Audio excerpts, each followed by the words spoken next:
Il y a 7 ans, lors d'une sortie enduro, je suis tombé sur un truc vraiment chelou. Une voiture abandonnée au milieu de nulle part. Et aujourd'hui, je vais retourner sur les lieux pour voir si elle est encore là. Sauf que cette fois, je vais filmer tout ce que je vais découvrir.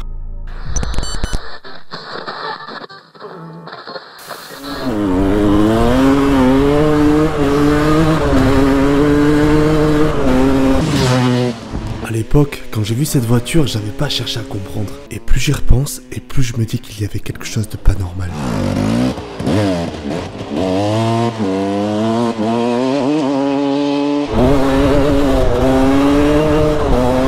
Un frisson glacial me parcourt le dos quand je repense au malaise que j'ai ressenti ce jour-là. Comme si je n'avais vu qu'un côté de l'iceberg et que un secret plus sombre se cache derrière.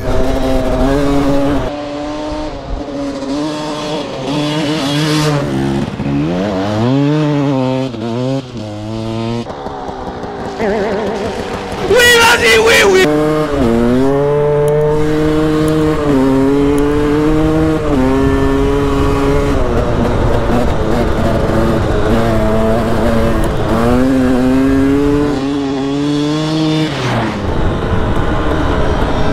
Putain, j'ai plus de frein arrière, bordel. J'ai plus de frein. Oh, attendez, faut que j'aille voir un nouveau chemin là.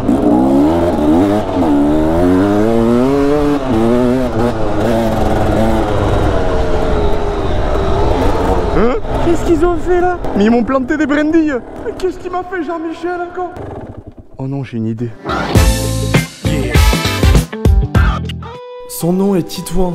Il est passionné de brindilles depuis l'âge de ses 8 ans. Souvent moqué par ses camarades, il a trouvé du réconfort dans ses champs de brindilles. Il les aime de toutes les sortes, qu'elles soient droites ou bien courbées. Toutes petites ou même gigantesques. À ne pas s'y méprendre, on parle toujours de brindilles. Je suis caché. Comme tous les samedis matins à 8h, Titouan entame sa marche et finit toujours par regarder 30 minutes à l'horizon. Ça fait des années que je me demande vraiment qu'est-ce qu'elle est devenue cette voiture. Est-ce qu'elle est encore là? Vous savez, je m'y sentais vraiment pas bien là-bas après. La réponse, on l'a très bientôt là, je suis vraiment pas loin. Oh, oh l'herbe. On dirait un petit nuage. Oh, ça me donne envie de faire ça.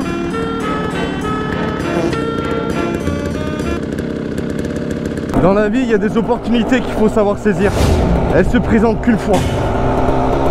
Ça, tu vois, ça c'est une opportunité de faire un saut vers la lune. Ici là, ça me semble pas mal. Attends, on va voir. Ouais, ouais, le saut, il est un peu traître ici là. Oh merde, c'est dégueulasse. Ah, le saut ici il est pas bien là. Faut que je me trouve une autre trace. Là ça a l'air plus doux là, tu vois. Voilà, on va aller un peu plus vite hein, voilà. Oh. Merde, je sais plus où c'est. Ouais, vas-y, laisse tomber.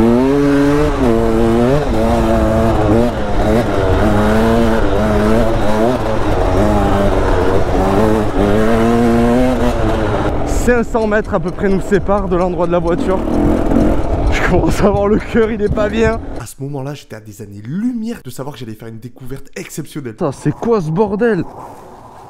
C'est des pneus.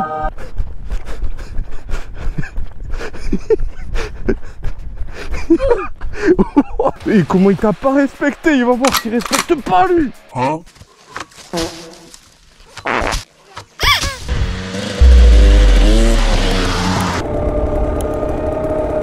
Je suis à tout juste 3 secondes. C'est juste sur la gauche.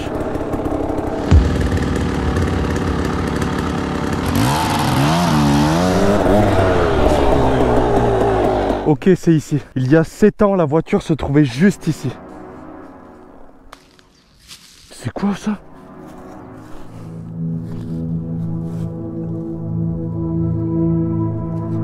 Et là,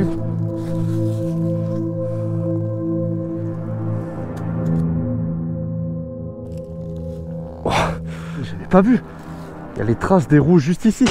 Ça veut dire que quelqu'un est venu la bouger récemment. Mais pourquoi? Là, le coffre, il était complètement fermé. C'est quoi ce truc blanc?